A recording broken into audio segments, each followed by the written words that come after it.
You underestimate me. You'll lose everything. We'll see about that.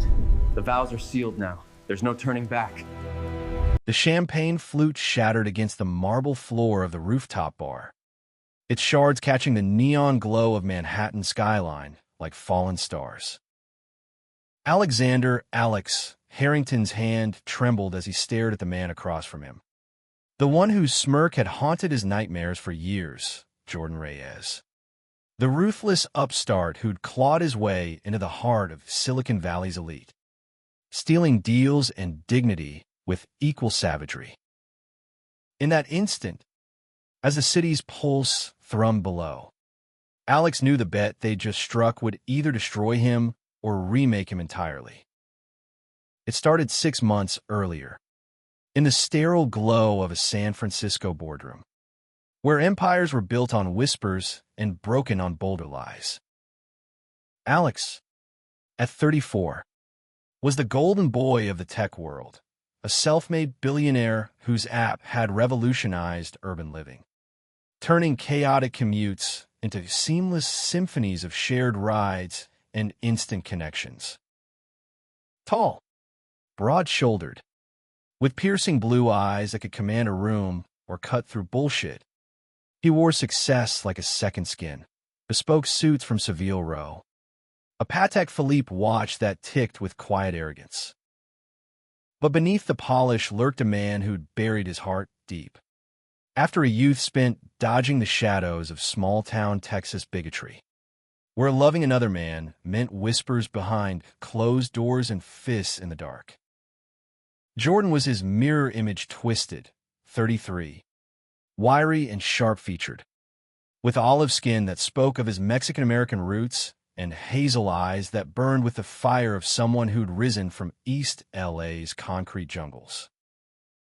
His company, a sleek AI-driven platform for freelance creatives, had been nipping at Alex's heels, poaching talent and undercutting contracts with a ferocity that bordered on personal. Jordan dressed like he fought, slim-fit blazers over graphic tees, jeans worn just enough to hint at rebellion, a silver chain necklace glinting against his collarbone, a talisman from his late abuela, or so the tabloids whispered. They were enemies forged in the crucible of competition, their public spats lighting up tech forums like wildfires. But privately, in stolen glances at industry galas, Alex had felt the unwelcome spark, a pulley drowned in whiskey and workaholic nights. The rivalry ignited fully at the annual Tech Titans Summit in Vegas, a glittering den of excess where deals were sealed over blackjack tables and egos bruised in private jets. Alex had cornered Jordan by the poolside cabana, the desert heat mirroring the boil in his veins. "You're a parasite, Reyes," Alex snarled, his voice low enough not to draw the hovering influencers. "Feeding off my scraps while pretending you're innovating." Jordan leaned back, his lips curling into that infuriating half-smile, the one that made Alex's pulse stutter despite himself. "And you're a dinosaur, Harrington, hoarding your little empire like it's the last water in the apocalypse. Face it, you're scared I'll eclipse you." His eyes flicked down Alex's frame, lingering a beat too long on the unbuttoned collar of his linen shirt, before snapping back up with challenge. The words hung heavy, laced with the unspoken tension that had simmered between them for years. Alex could smell Jordan's cologne, sandalwood, and citrus, sharp and intoxicating, cutting through the chlorine haze. It was then, in a haze of tequila shots and bruised pride, that the bet was born. Jordan, ever the gambler from his poker nights in underground LA clubs, proposed it with a glint in his eye. 1 year.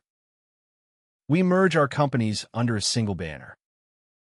But to make it stick, to shut up the regulators sniffing around monopolies, you marry me. Publicly." The perfect cover for the merger. Lose the bet on our next big pitch to investors. And you walk away with nothing but your tail between your legs. Alex laughed, a bitter bark that echoed off the cabana's silk drapes. Marry him? The idea was absurd, a tabloid fever dream. But beneath the mockery, something twisted, the thrill of proximity to the man who both repelled and magnetized him. And if I win? Alex countered, his voice dropping to a rumble. Jordan's gaze darkened, his fingers drumming the armrest. You get my company, lock, stock, and barrel. But you'll have to stomach being tied to me for that year. Vows, rings, the whole charade. No backing out. The investor's pitch was set for dawn the next day. A high-stakes demo of their competing platforms. Alex, fueled by hubris and a double espresso, poured everything into it, slides that gleamed with data, a narrative of unstoppable growth. Jordan countered with raw passion, his voice weaving stories of artists unshackled, creators freed from corporate chains. The room of venture capitalists leaned in, mesmerized, and when the votes tallied, Alex's stomach plummeted. Jordan had won by a razor-thin margin, his platform edging out in innovation scores. Defeat tasted like ash, but Alex signed the papers anyway, telling himself it was strategy, a merger that would dominate the market. A year of fake smiles for the cameras. Love? That was for fools. Not for men like him who'd learned early that vulnerability was a luxury he couldn't afford. Yet as they stood before the justice of the peace in a discreet Reno chapel 3 weeks later, Jordan's hand steady in his, Alex felt the first crack in his armor. The ring, platinum, simple, engraved with their initials intertwined, slid onto his finger like a brand. The wedding was a spectacle masked as intimacy, a handful of trusted advisors as witnesses. A photographer sworn to NDA silence until the announcement dropped like a bomb on TechCrunch. Harrington-Reyes Union, merger of minds and hearts, the headline blared. Stock prices soaring in the aftershock. Alex played his part flawlessly at the press junket in New York, his arms slung around Jordan's shoulders. Their laughter scripted, but their touches lingering. Electric, feeling dangerously real. They moved into Alex's sprawling penthouse on the Upper East Side, a glass-walled fortress overlooking Central Park, where autumn leaves now swirled like confetti in the wind. The space, once a monument to Alex's solitude, minimalist furniture in grays and whites, walls lined with abstract art that echoed his emotional barrenness, suddenly felt alive. Cluttered with Jordan's chaos, sketchpads strewn across the kitchen island, vinyl records stacked by the turntable, the faint scent of his morning coffee mingling with Alex's cologne. Nights were the worst. They shared a king-sized bed out of necessity, the merger's optics demanding authenticity. But Alex lay rigid, listening to Jordan's even breaths, the rise and fall of his chest a siren's call. One evening, after a grueling day of integration meetings where old resentments flared like embers, Jordan stripped down to boxers and collapsed onto the sheets, his back a map of faded tattoos, roses entwined with circuit boards, symbols of beauty reclaimed from the grind. "You're staring," Jordan murmured without turning, his voice husky from exhaustion. Alex froze, heat flooding his face. "Just wondering how you sleep so soundly after screwing me over." A low chuckle rumbled from Jordan's throat. "Screwing you over? Or just screwing with you?" He rolled over, propping on an elbow, his eyes tracing Alex's silhouette in the moonlight. for a heartbeat. The air thickened, charged with the what-ifs they both buried. Then Jordan sighed, flopping back. Get some rest. Harrington. We got a board meeting at dawn, but rest evaded Alex, his mind replaying the chapel vows, words he'd uttered with feigned indifference, now echoing like accusations. In sickness and health. For better or worse. The bet had been a game, but this proximity was unraveling him thread by thread. As weeks bled into months, the charade deepened cracks into chasms. Publicly, they were the power couple du jour, red carpet appearances at the Met Gala, where Alex's tuxedo-clad form dwarfed Jordan's velvet jacket. Their hands clasped for the flashes. Interviews where Jordan's quick wit softened Alex's edges, painting them as soulmates forged in fire. Privately, barbs flew like daggers. Your ego's bigger than your shareholder returns. Jordan would snap over takeout sushi, chopsticks clacking like gunfire. And your mouth writes checks your code can't cash, Alex fired back. But his retorts lacked venom, softened by the way Jordan's laugh lit the room, or how he'd catch him humming old Selena ballads while debugging lines at 2 a.m. The turning point came in November, during a storm-lashed retreat to Alex's Hamptons estate, a team-building weekend for their merged execs. Really a pressure cooker to iron out kinks.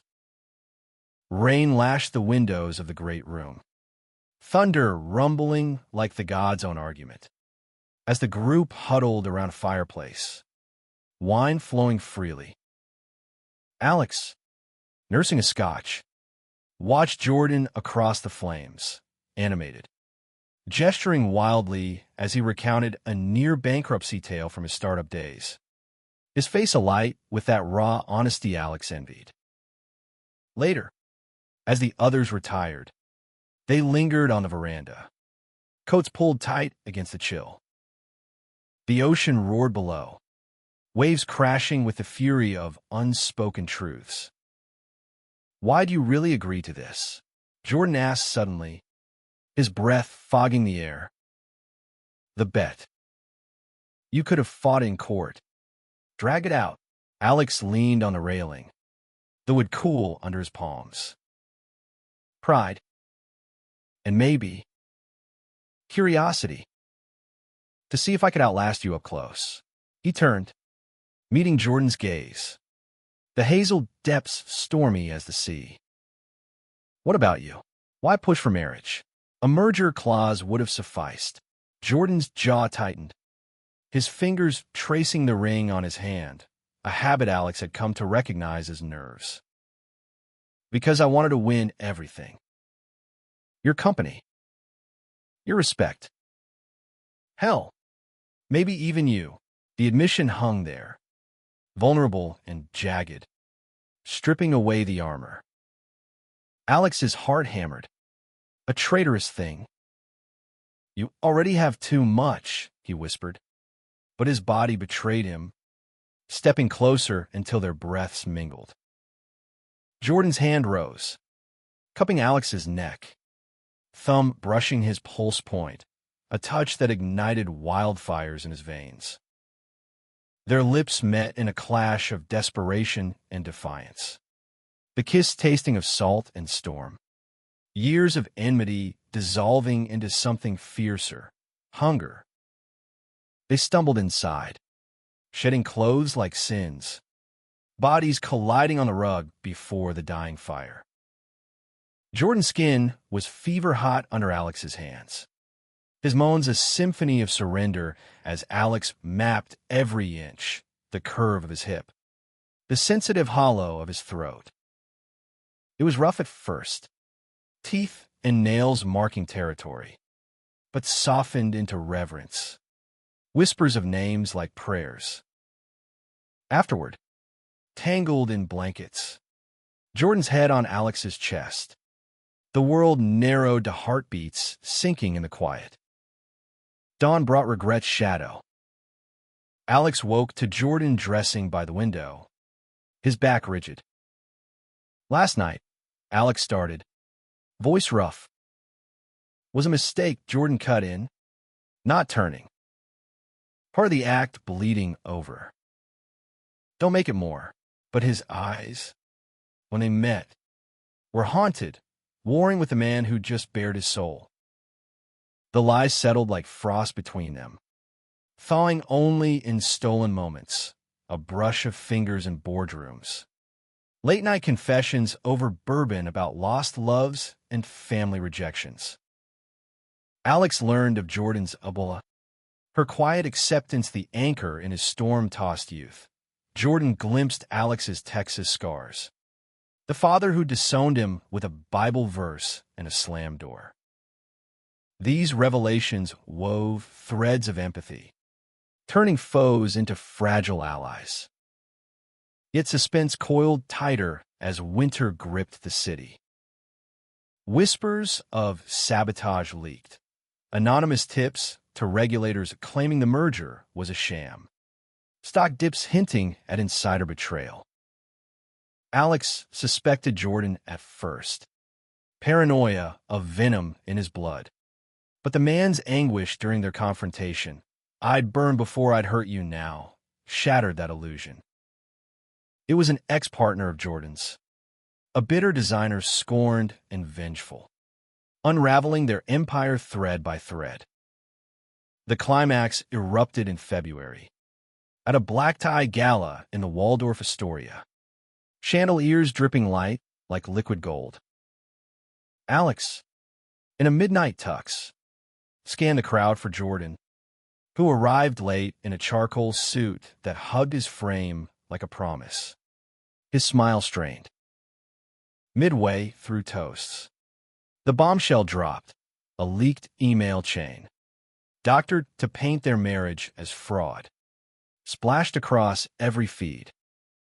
Chaos erupted, reporters swarming, board members fleeing like rats. They barricaded in a suite upstairs, the door locked against the frenzy. Jordan paced, fists clenched, while Alex scrolled the damage on his phone, shares plummeting. "This ends us," Alex said, voice hollow. "The merger. Everything." Jordan stopped, his face crumpling. Not everything. He crossed the room in 2 strides, pulling Alex into a fierce embrace. "I love you, you stubborn bastard. Not the bet, not the game, the man who sees through my bullshit, who fights dirty but loves deeper." The words broke Alex open, tears stinging as he clutched Jordan's shirt.